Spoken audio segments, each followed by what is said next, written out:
शिव की आराधना करते हुए अचानक आपके मन में माता सुकन्या के प्रति मोह और मन का संचार हुआ और मैं प्रकट हो गया।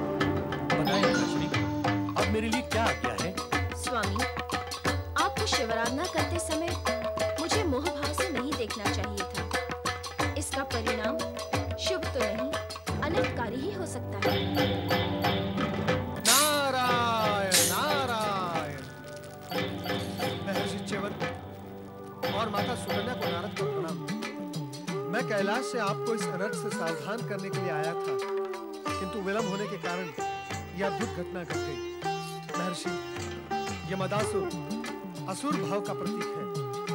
आप कृपया इसे अविलंब अपने आश्रम से दूर करें, अन्यथा मैं भी इस अप्रत्याशित घटना से किम कर्तव्य विमूढ़ हूँ। समझ नहीं पा रहा हूँ कि क्या करूं। हे महर्षि, आप कृपया कर मेरे साथ आए।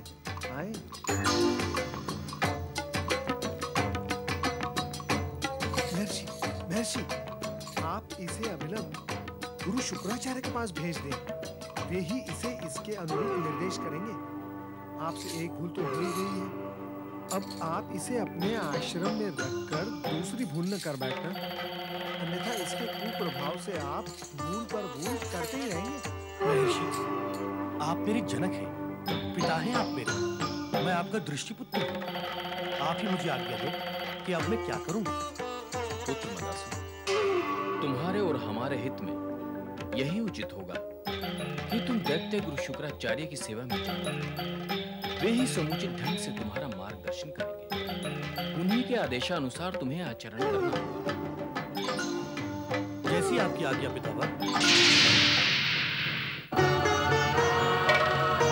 लगता है मुनिवर आप देवर्षि के साथ ही पधारे हैं।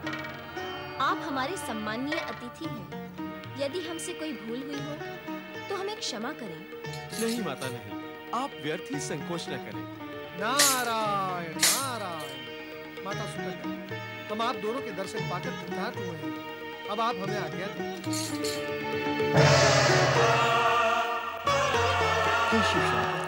मुझे क्षमा करना। स्वामी, हमें 3 दिनों तक निराहार रहकर शिवाराधना करते हुए इस भूल का प्रायश्चित करना होगा। तुम सत्य कह रही हो।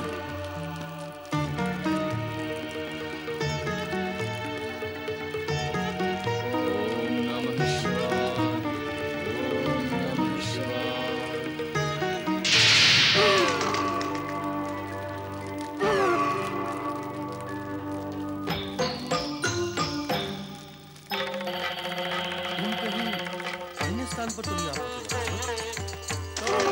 स्थान पर पहुंचे हो, किंतु जब तक तुम अपना परिचय नहीं दोगे, हम तुम्हें दिखाई नहीं देंगे। मैं मदासुर च्यवन ऋषि का दृष्टिपुत्र, उन्होंने ही मुझे आपकी सेवा में भेजा है। च्यवन ऋषि से हमारा क्या संबंध? ना सही, किंतु मदासुर से तो आपको संबंध स्थापित करना ही होगा दैत्य गुरु, क्योंकि ये आपकी शरण में आया है। हमें अपनी दिव्य दृष्टि से देखने दो कि सत्य क्या है।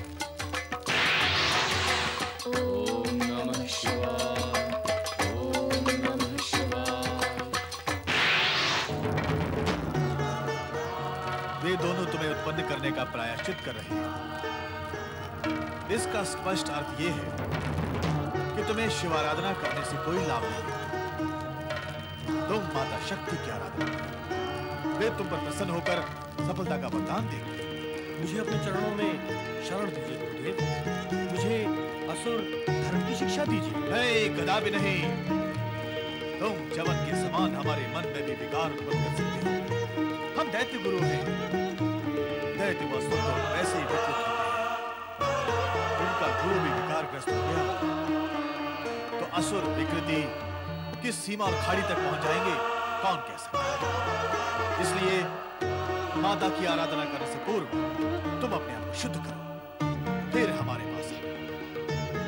जैसी आपकी आज्ञा गुरुदेव। आत्मशुद्धि के पश्चात मां की आराधना का फल इसे अवश्य मिलेगा। ओम ऐं ह्रीं क्लीं अष्टभुजाधारिण्यै नमः। ओम ऐं ह्रीं क्लीं अष्टभुजाधारिण्यै नमः।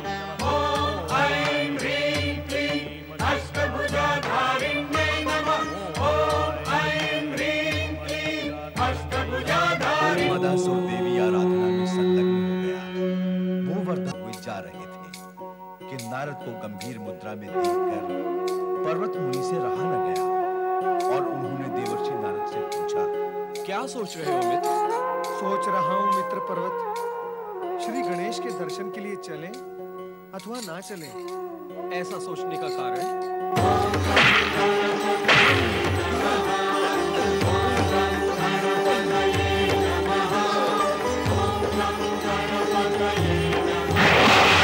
मित्र पर्वत, उस दिन श्री गणेश का उग्र रूप देखकर मैं चकित रह गया था। आशंकित हूँ कहीं मेरी किसी बात से उन्हें क्रोध आ गया तो। वहां ना जाकर भी उचित न होगा, कारण कि हम इस ओर से जा रहे हैं, इसका ज्ञान तो उन्हें होगा ही। यदि हमने वहां ना जाकर उनकी उपेक्षा की, तब क्या उन्हें क्रोध नहीं आएगा? देवर्षि नारद, कृपा करके गणेश लोक पधारे और हमें दर्शन दें। नारायण नारायण, अब तो श्री गणेश ने हमें देख ही लिया, जाना ही होगा श्री गणेश के पास। जय जय सुख करता, जय जय जय सिद्धि विनायक, जय जय गौरी पुत्र श्री गणेश, जय जय शिवानंद श्री गणेश। पधारे देवर्षि, पधारे मुनिवर, आप दोनों को प्रणाम। श्री गणेश, सत्य तो यह है कि हम यहाँ आने का विचार कर ही रहे थे कि हमें आपके स्वर सुनाई दिए और हम आपकी सेवा में उपस्थित होंगे। देवर्षि, आप तो हमारे पूज्य हैं, आपके दोष देखना तो हमारे अधिकार में ही नहीं। परंतु सत्य तो यह है देवर्षि कि आप अकारण ही हमसे भयभीत होकर आने अथवा न आने की द्विविधा में ठहर गए थे। श्री गणेश, स्थिति कुछ इस प्रकार थी कि नहीं देवर्षि, मुझे स्पष्टीकरण देने की क्या आवश्यकता है? मैं तो आपसे बहुत छोटा हूँ और क्षमा याचक भी, यदि कुछ अनुचित कहा हो तो। देवर्षि, आजकल आपके मन में आपके बाल सखा पर्वत मुनि पर अत्यधिक प्रेम उमड़ गया है, इसलिए सदा इन्हें अपने साथ रखने लगे हैं। नहीं गजानन, वस्तु स्थिति ऐसी नहीं है। ये तो केवल संयोग मात्र ही था कि सखा नारद मुझे आकाश मार्ग में मिल गए और हम दोनों साथ साथ च्यवन ऋषि के आश्रम में पहुंच गए। च्यवन ऋषि के आश्रम? अच्छा, उनकी दृष्टि से उत्पन्न मदासुर के दर्शन करने। देवर्षि, ये आश्चर्यजनक ही नहीं, दुखद स्थिति भी है कि दैत्य गुरु शुक्राचार्य ने शक्ति की भक्ति करने का आदेश दिया है।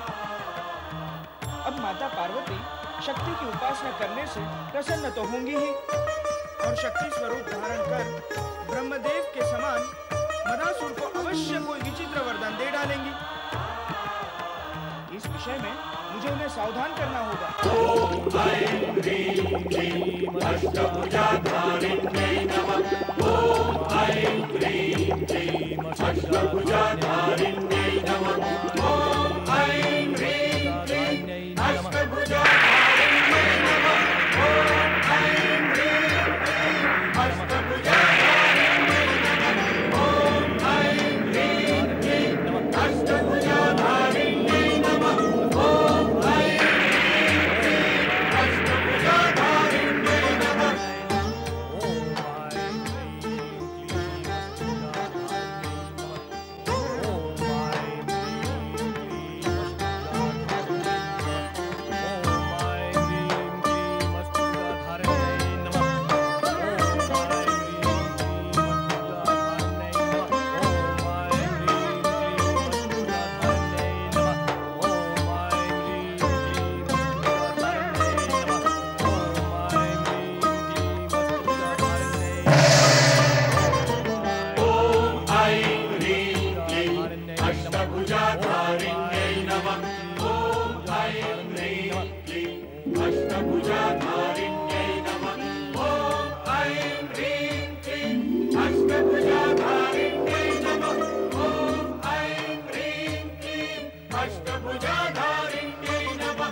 पार्वती की जय, माता शक्ति की जय। प्रणाम माता।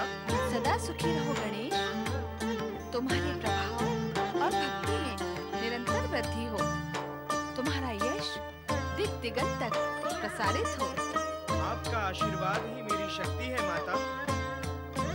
किंतु इस समय मैं अपनी शक्ति स्वरूपा माता को सावधान करने आया हूँ। सावधान करने आए हो? मुझे? किस लिए? मदासुर के लिए। वो च्यवन ऋषि के मानसिक विकार से उत्पन्न हुआ एक नीच असुर है। माता, मदासुर की भक्ति से प्रसन्न होकर उसे ऐसा कोई वरदान न देगा जिससे जगत के निर्दोष प्राणी पीड़ित हो जाए। कृपा करके मेरे साथ चलो गणेश।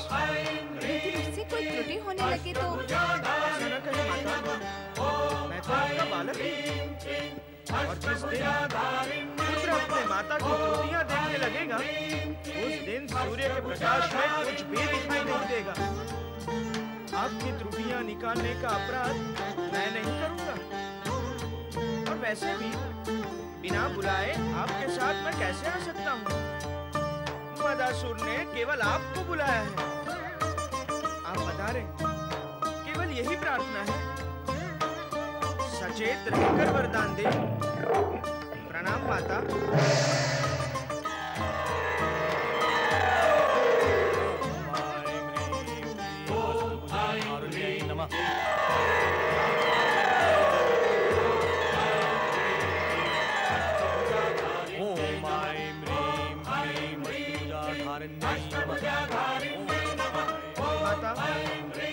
मदासुर की भक्ति से प्रसन्न होकर उसे ऐसा कोई वरदान न देना जिससे जगत के निर्दोष प्राणी पीड़ित हो जाए।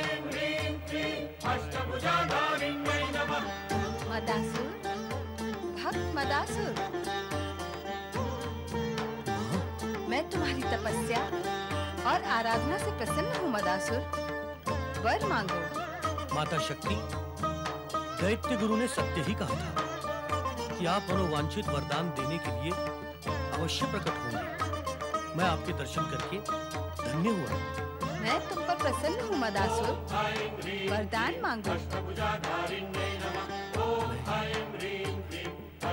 माता शक्ति, दैत्य गुरु शुक्राचार्य ने तो वरदान के विषय में कुछ भी नहीं कहा।